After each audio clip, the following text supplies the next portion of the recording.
We hope. We hope to have a good job, good friendships, a good life. We hope to find our true love, hope to have good children, and of course happy days. It's what people do, right? These hopes that I have mentioned, they all belong to the future. But we are teenagers and living in the 21st century.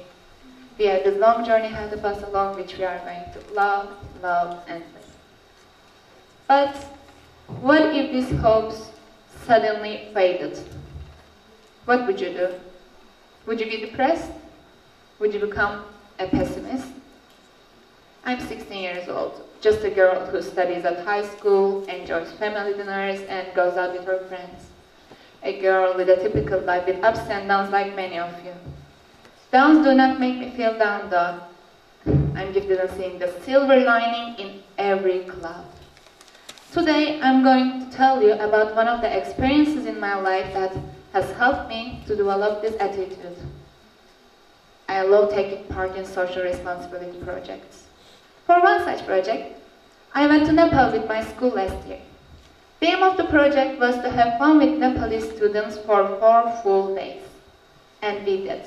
We really did. As you can see here, we organized all these dances, balloon parties, and classes. We all had this perfect, happy, fun, and useful 4 days. Actually, these 4 days were like a festival for all of us. Nepal is sadly a poverty-stricken country. Have you noticed the clothes the girls are wearing?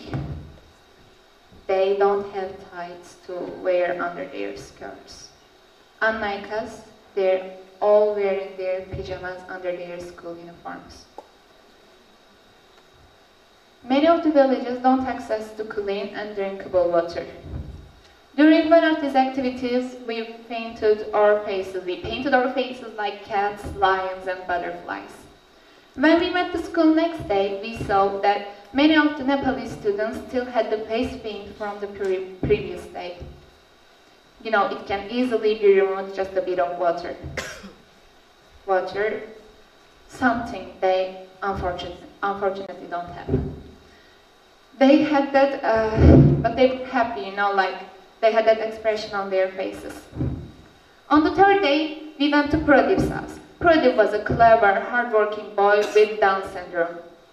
He lived in a very old house and they didn't even have a roof. They were so poor they had no place to sleep on like many of the other villagers. But they were happy. They were happy and they didn't care about their roof or how old their house was. People there have nothing, but they are happy. I asked myself so many times how come and tried to find answers with my friend to another. After days of pondering, we finally found out that many of the villagers kept saying Chintanalium in Nepali, which is Nevermind in English. Village children say these words when they couldn't play games outside because their parents called them home. Village women say Chintanalium when they couldn't go to their friend's house because they had to cook for their families. And village men say Nevermind when they had to walk for kilometers all the way to their house from work on a rainy day. Because they all knew that they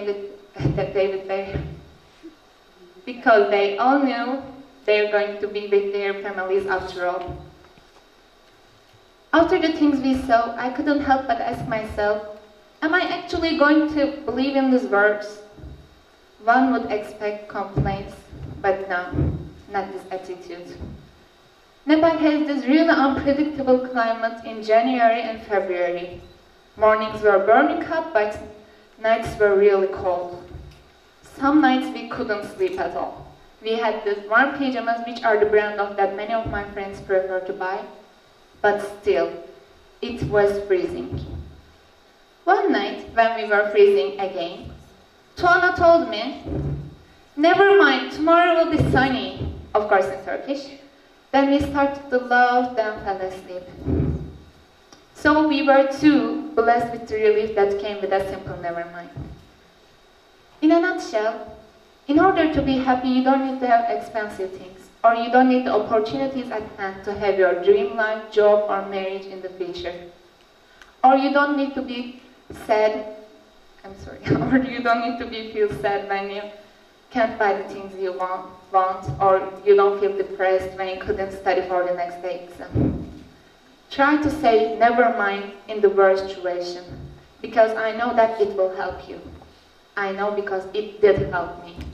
I say never mind to myself when I was freezing in Nepal, when I couldn't get the perfect exam results in the first term and the battery of my phone died.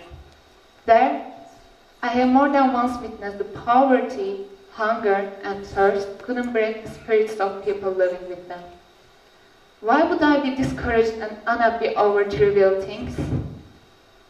Believe in yourself, and of course tomorrow, because we don't know what is going to happen tomorrow. Have faith in the magic of never mind. Never mind, tomorrow will be sunny.